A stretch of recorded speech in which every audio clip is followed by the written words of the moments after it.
Antes de sumergirte en esta increíble historia, considera suscribirte al canal y activar la campanita. Cada historia aquí tiene algo que decir, y no querrás perderte ni una. Mi hijo ignoró mi cirugía de corazón y se fue de crucero con su esposa, y luego yo. Me llamo Ellen Morrison y tengo 66 años.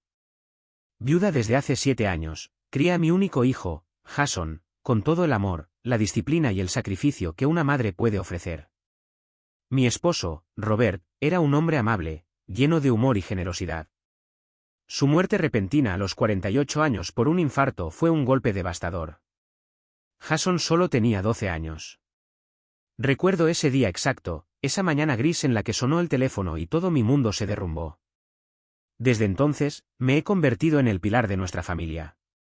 Cada día luchaba para asegurarme de que Jason tuviera todo lo que necesitaba. Me levantaba al amanecer, hacía la compra, le preparaba la comida, le ayudaba con sus tareas, me aseguraba de que siempre tuviera ropa limpia y adecuada, y de que su vida fuera normal, a pesar del dolor invisible de nuestra ausencia. A menudo dejaba de lado mis propias necesidades. Nunca me tomaba vacaciones, nunca pensaba en mí.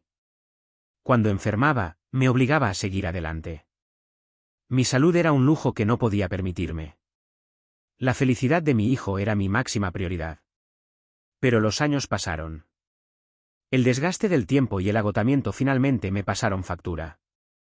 Una fatiga sorda, falta de aire que al principio atribuí al estrés y a la edad. Luego vinieron dolores de pecho irregulares que a veces me preocupaban. Aplacé la visita al médico. Al fin y al cabo, no tenía tiempo que perder. Tenía que ser fuerte. Una tarde de invierno, mientras los primeros copos de nieve empezaban a caer sobre Chicago, finalmente decidí consultar a un cardiólogo, el Dr. Lewis. Su consultorio estaba cálido, pero el ambiente era pesado, cargado de preocupaciones silenciosas. Recuerdo la luz gris que se filtraba por la ventana, el tic-tac constante del reloj en la pared y la mirada seria del médico cuando me dijo: Ellen, tu válvula mitral está muy dañada. Necesitas una cirugía a corazón abierto. Es un procedimiento serio, pero necesario. Si esperamos demasiado, los riesgos aumentan. Las palabras me impactaron como un trueno. Sentí un peso enorme en el pecho, casi tan fuerte como el dolor físico que había sentido durante las últimas semanas. Fue como si todo mi cuerpo se congelara en un instante. Pero más que miedo, fue la imagen de Jason lo que me vino a la mente. Su rostro, sus ojos llenos de promesas, su sonrisa que quería proteger a toda costa. ¿Cómo podía decirle que su madre tendría que enfrentar una batalla tan peligrosa? ¿Cómo podía decirle que esta vez no era solo un cansancio pasajero, sino una batalla por la vida? Sabía que tenía que hablar con él. Rápido. Porque el silencio sería aún peor. Pero en el fondo, un miedo sordo me invadió. ¿De verdad me escucharía? ¿Lo entendería? Fue el comienzo de un camino difícil, uno que nunca imaginé que tendría que recorrer sola. Unos días después de mi cita con el cardiólogo, me armé de valor y llamé a Jason. Era tarde, después de su trabajo como abogado en una gran firma de Chicago, un trabajo que lo mantenía constantemente ocupado, con sus interminables reuniones, casos urgentes y plazos imposibles. Cuando contestó, su voz era rápida, casi sin aliento, como siempre que estaba estresado. De fondo, se oía el ruido sordo de un teléfono en una cafetería, o quizás el sonido de una conversación de negocios. Parecía apresurado, distante. «Hola, mamá, ¿está todo bien?», preguntó. Respiré hondo, sintiendo un nudo en la garganta. Luego, lentamente, comencé a contarle lo que me había dicho el Dr. Lewis, la gravedad de la situación, la necesidad de una cirugía a corazón abierto, la fragilidad de mi condición. Esperaba que se detuviera, que hiciera preguntas, que me preguntara cómo iba a manejar esto, que me tranquilizara. Pero no fue así. «Mamá, ¿es en serio? ¿Estás bien?», respondió, casi distraído. Sentí un vuelco. Respondí que sí, que estaba bien, pero que pronto tendría que operarme.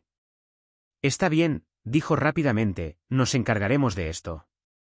Luego añadió, casi como para cambiar de tema: «Candice y yo reservamos un crucero para la primera semana de tu cirugía. Llevamos un año hablando de ello, es importante para nosotras». Me quedé en silencio un momento, sorprendida y dolida. Había imaginado que mi hijo me diría que me ayudaría, que estaría ahí para mí, que cancelaría sus planes si fuera necesario. Pero estaba hablando de un viaje, de un placer personal, justo cuando yo estaba a punto de pasar por una dura prueba.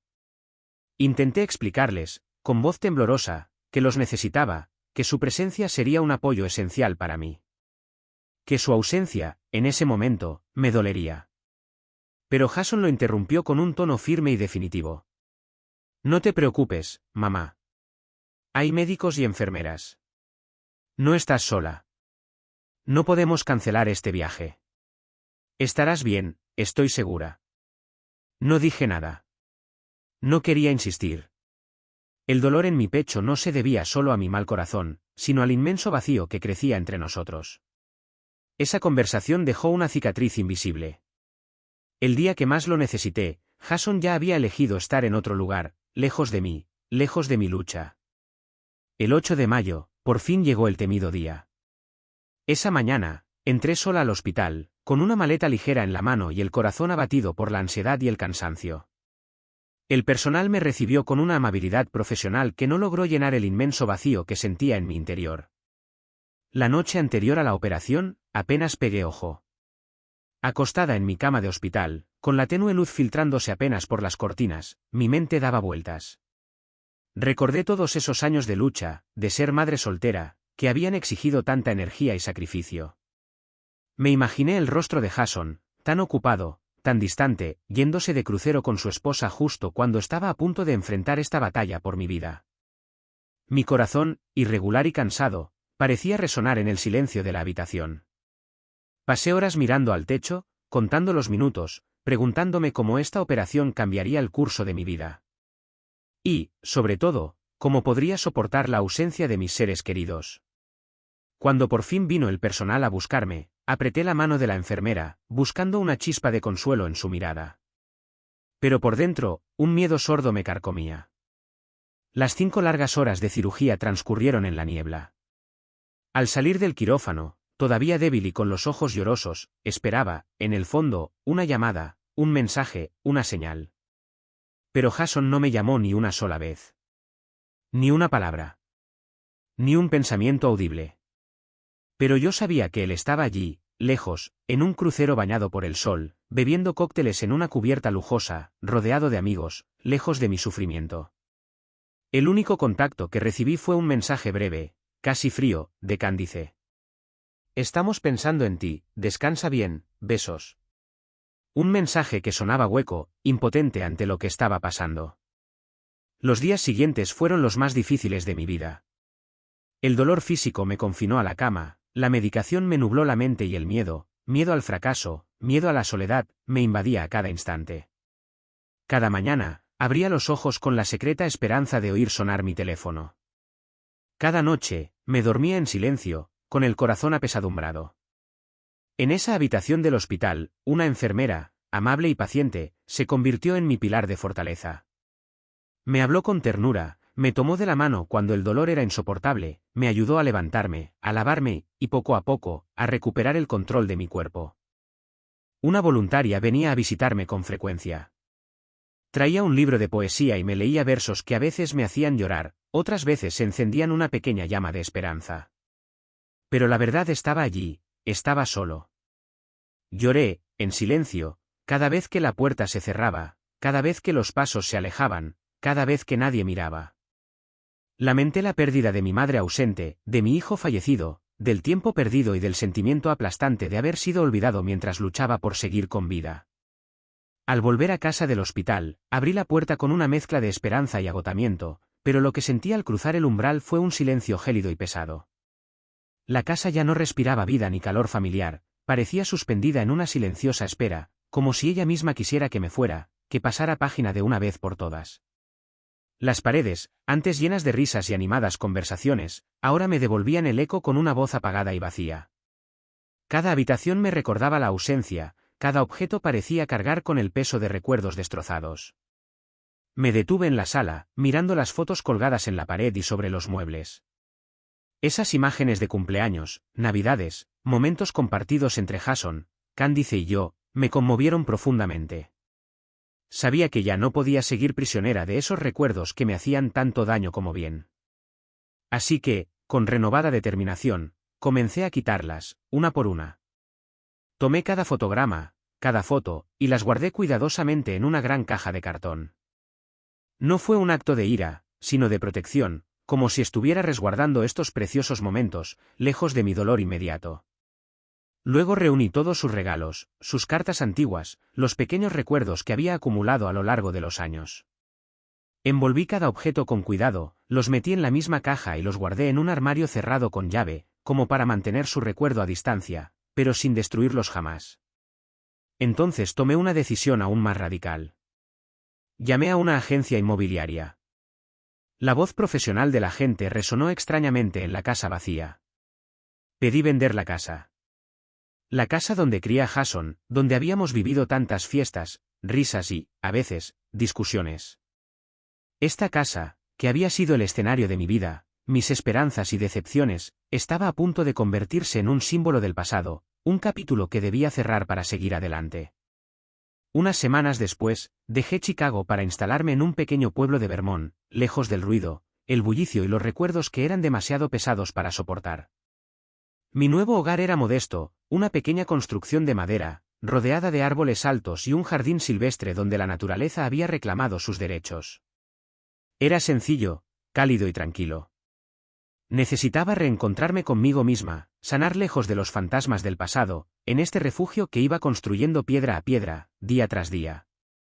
En este nuevo entorno tranquilo, rodeado de naturaleza y lejos del bullicio de mi vida pasada, redescubrí una pasión que había dejado de lado durante años, la pintura.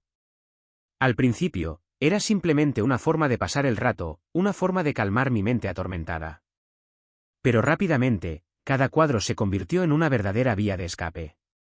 Con mis pinceles, dejé fluir sobre el lienzo todas las emociones que no podía expresar con palabras, la ira sorda, la tristeza profunda, pero también esta nueva fuerza que crecía en mi interior.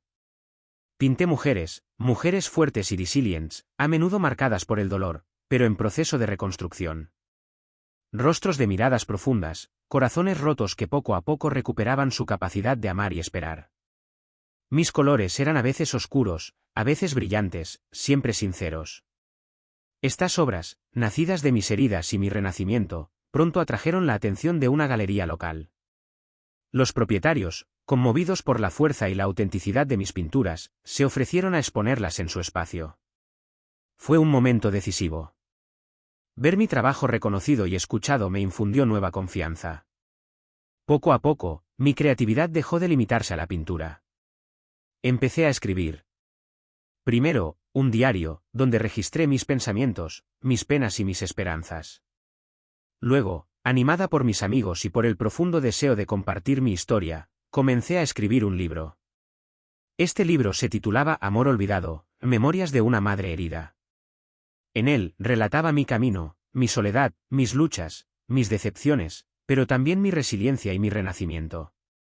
Para mi sorpresa, el libro despertó una intensa emoción.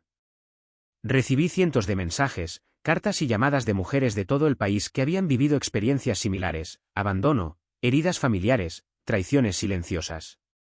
Se identificaron con mis palabras y encontraron en mi historia la fuerza para afrontar su propio dolor.